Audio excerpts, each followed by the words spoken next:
Pourquoi tes potes parlent business mais ne passent jamais à l'action? Je vais te raconter une petite anecdote. Tu vois, il y a environ 10 ans de ça, je voulais lancer un business avec un pote on va dire, on va dire séminaire de drague. Tu vois. L'idée, c'était, voilà, ramener des gars, draguer dans la rue, etc. Donc, on voulait lancer notre boîte, quoi. Et ce gars-là, c'était un mec avec qui je parlais tout le temps business. Il voulait monter un truc, il voulait toujours faire un truc. C'était un mec qui était hyper motivé avec la bouche. Il voulait faire un truc, ceci, cela, mec, on fait ça, etc. D'accord. Et je savais déjà à l'époque que la plupart des gens parlaient mais n'avaient aucune intention de passer réellement à l'action. Mais lui, il m'avait l'air d'être plus motivé que les autres. Donc je lui dis, mec, viens, on monte ça. Il me dit, ouais, tout machin. Et on commence à faire un plan. À l'époque, on n'avait pas les réseaux sociaux. Et enfin, c'était dans ses balbutiements. Et si, à l'époque, c'était vraiment Facebook le GOAT en fait. Mais le plus gros forum français à l'époque, c'était Doctissimo. Et Doctissimo, il y avait plein de sous-forums. Et je lui avais dit, écoute, voilà, moi je vais faire de la pub ici, ici, ici et là. Et toi, tu vas aller sur telle section, telle section, telle section de Doctissimo. Et tu vas, pareil, tu vas faire notre pub. Tu fais un topic, machin, t'en parles. Bref, j'avais fait une fiche Excel, j'avais tout fait bien. Il me dit, ok, ouais, machin, je m'en occupe. Ok. 2 jours plus tard, moi, le boulot était fait. Toute ma part du travail, elle avait été abattue. Tout était rangé dans des fiches Excel, organisé, voilà, j'ai fait ça, machin, etc. Toi, t'en es où, mon pote? Ah ouais, quoi? Non, moi, j'ai pas eu le temps, machin, à cause de ceci, cela. Mais t'inquiète, je m'en occupe, ok. Ok. J'attends encore 2 ou 3 jours. Et là l'étape que je lui ai demandé, c'était 1 heure de travail, hein. Donc, j'attends 2 ou 3 jours supplémentaires. Donc, ça fait 5 jours au total. Mec, t'en es où? Ah non, mec, attends, j'ai pas eu le temps, machin, etc. Et là, je me suis un petit peu énervé, tu vois. Je lui ai dit, écoute, mec, voilà, si t'es motivé, on fait ce truc-là. Si t'es pas motivé, viens, t'inquiète. Tu sais, il faut toujours donner une porte de sortie aux gens, même si t'as compris qu'en fait, ils sont foutus de ta gueule. Je lui ai dit, écoute, on met ça en stand-by. Puis quand t'auras plus le temps, on lancera ça. Ouais, ouais, parce que là, j'ai pas le temps, mais t'inquiète, machin, le mois prochain, je sais pas quoi. Évidemment, on n'a jamais lancé le truc. Alors, ça m'amène à. Je me rappelle de cette anecdote. Et puis, je vois aussi beaucoup de gens parler de business, voilà, sur YouTube, etc. Euh, ou dans la vraie vie, mais la réflexion que je me suis faite, c'est mais pourquoi finalement y a-t-il autant de gens qui aiment parler business, mais qui ne passent jamais à l'action? Et déjà à l'époque, j'avais dans ma tête une distinction, c'était l'entrepreneur et l'entrepreneur de canapé. Je t'explique ce que c'est qu'un entrepreneur de canapé.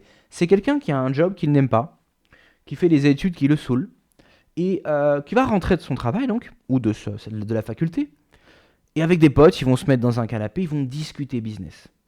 Pour lui, cette discussion, c'est exactement comme si tu parlais de politique. C'est exactement comme si tu parlais de, je sais pas, mettons que vous êtes fan de motocross. Tiens, t'as vu samedi dernier au circuit de motocross, il s'est passé telle chose. C'est de la discussion. C'est de la discussion. Aucun d'entre eux ne souhaite réellement passer à l'action. Alors du coup, enfin, je sais pas, mais par exemple, quand des mecs parlent de foot, à aucun moment ils te disent qu'ils vont devenir le prochain Ronaldo, tu vois. Ils sont dans leur tête, ils sont clairs qu'ils en parlent comme d'un divertissement. Mais pour le business, c'est pas exactement le cas. Ils aiment en parler comme s'ils allaient vraiment le faire. Comme si du jour au lendemain, ils étaient sur le point de faire quelque chose. Et pourtant, ils ne font rien. Et avec le temps, tu vas apprendre à reconnaître ces gens-là. Tu sauras que le gars, ça fait 20 ans qu'il te parle de business. Enfin, peut-être pas 20 ans, mais. Et tu sais qu'il fera jamais rien. Alors pourquoi en parle-t-il? Je pense qu'il y a plusieurs possibilités. La première, encore une fois, on l'a dit, c'est tout simplement pour être social, pour discuter, pour avoir un sujet intéressant à aborder. La deuxième, ça va être parce que ça va libérer de la dopamine dans le cerveau. Je m'explique. Le gars, comme je l'ai dit, il revient de sa journée de travail, il est éreinté, ça le saoule. Il revient de sa journée à la fac, il doit faire des révisions, ça le saoule. Parler d'entrepreneuriat, imaginer qu'il puisse être un entrepreneur, ça lui libère de la dopamine. Pourquoi? Eh bien, c'est un peu comme si regardait une série, un peu comme si regardait un film. Vous savez, quand on regarde un film, on vit un petit peu les aventures du héros par procuration, bien confortablement assis sur notre canapé. Eh bien là, c'est pareil. La personne, en parlant de ça, quelque part se projette, s'imagine faisant telle chose. D'ailleurs, vous rendrez compte que ces gens-là aiment bien faire d'immenses plans sur la comète.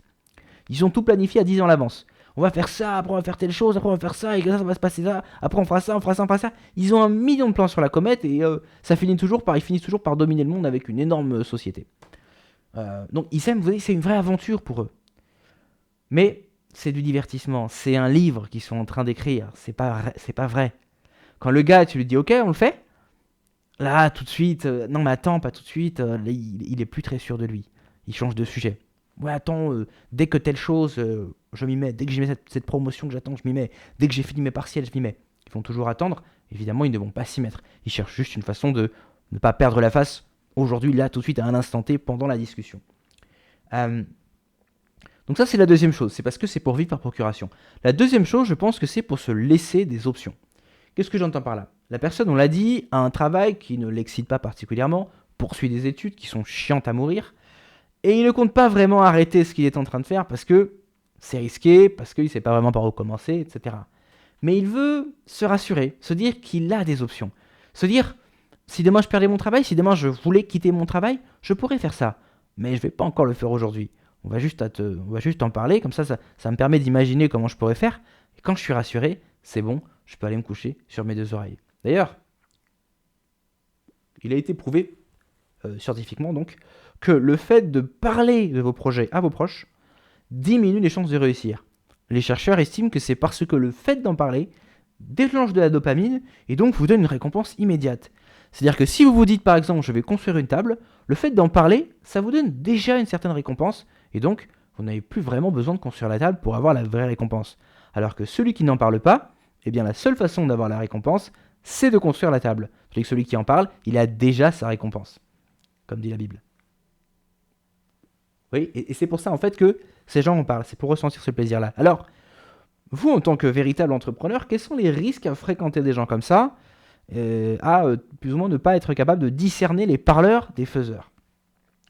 Le premier risque, c'est de perdre son temps. Je vous l'ai dit dans mon exemple, le gars, je me suis rendu compte tout de suite qu'il n'était pas sérieux. Mais des fois, le gars peut s'engager avec vous et commencer à bosser sérieusement 1 mois, 2 mois, 3 mois. Et il peut vous faire perdre beaucoup de temps. Et c'est uniquement au bout de 3 mois, au bout de 6 mois que vous allez vous rendre compte que finalement, ce partenaire, il fout pas grand-chose. Ou bien alors peut-être qu'au début, il travaillait bien, mais que là, au bout de 3 mois ou 6 mois, ça le saoule. Et il travaille de moins en moins, il en fout de moins en moins. Et le problème, c'est qu'il va peut-être pas vous le dire comme ça. Il va peut-être pas venir vous dire, écoute, en fait, ça me saoule ce truc-là. Il va pas vouloir perdre la face. Alors, il va essayer de masquer sa paresse. Il va continuer de vous motiver, d'en parler, mais il travaille de moins en moins. Alors que vous êtes les deux pieds dedans. Vous travaillez, mais lui ne fout plus rien. Et finalement, vous vous retrouvez à travailler à 90%, peut-être pour une société, mais lui, il a 50% des parts, même s'il travaille que 10%. Vous voyez? Et même s'il n'y a pas de vraie société, on va dire que c'est psychologique. Si vous travaillez, si la société décolle, il va venir réclamer la moitié des bénéfices, alors que ça fait longtemps qu'il ne bosse plus dedans. D'ailleurs, ça amène au deuxième piège, c'est que le gars ne commence rien avec vous, il vous laisse commencer par vous-même, il fout rien, et le jour où ça marche, là il revient vous voir, et il vous dit, mais attends, c'est moi qui t'ai donné cette idée, c'est moi qui t'ai conseillé de faire ça, je t'ai toujours travaillé avec toi, si tu réussis aujourd'hui c'est grâce à moi, alors viens, on travaille ensemble, j'ai envie de rentrer dans ta boîte, viens on continue ça ensemble. Évidemment, il ne vous dit ça que lorsqu'il s'est rendu compte que le projet fonctionnait bien. Le temps que vous démarriez le projet, quand vous avez fait le plus difficile, pendant que vous faisiez le plus difficile, lui ne foutait rien. Ça, c'est encore un autre piège. Un autre piège encore, c'est le gars qui vous donne des conseils. Donc le gars, lui, il commence pas. Vous avez commencé réellement le business. Mais lui ne commence pas. Et la question, vous avez commencé le business, vous êtes dedans, vous avez déjà des feedbacks du marché, vous avez déjà peut-être parlé des clients, vous avez une certaine connaissance. Connaissance de débutant, mais une certaine connaissance. Bien. Et vous-même, vous n'avez pas toutes les réponses. Comment lui, qui n'a jamais rien foutu, aurait-il les réponses? Il n'y a aucune raison. Souvent, ce qui va se passer, c'est que ces gens, comme on l'a dit, vivent un peu par procuration. Pour eux, c'est une aventure, un film, d'accord? Donc vous allez leur demander des conseils, vous êtes dans le monde réel. Vous allez leur demander des conseils, ils vont vous répondre les conseils qui, s'imaginent-ils, seraient ce qu'aurait répondu un personnage de film.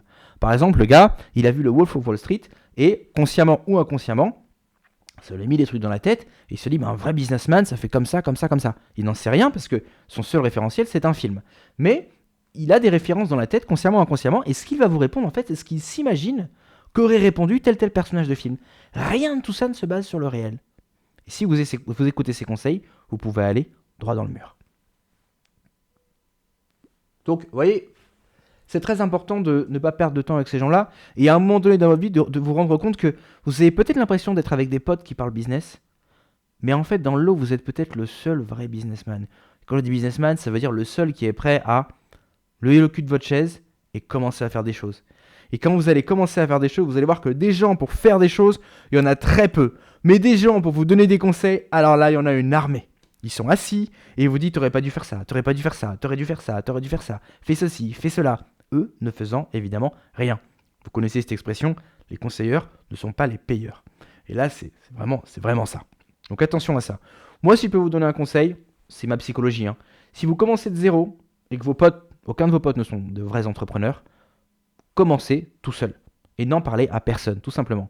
Quand vous aurez une société ou un truc qui marche un peu, là peut-être vous allez chercher à faire des partenariats avec d'autres gens qui ont eux aussi entamé cette démarche. Donc vous savez que déjà il y a un certain filtre qu'ils ont passé.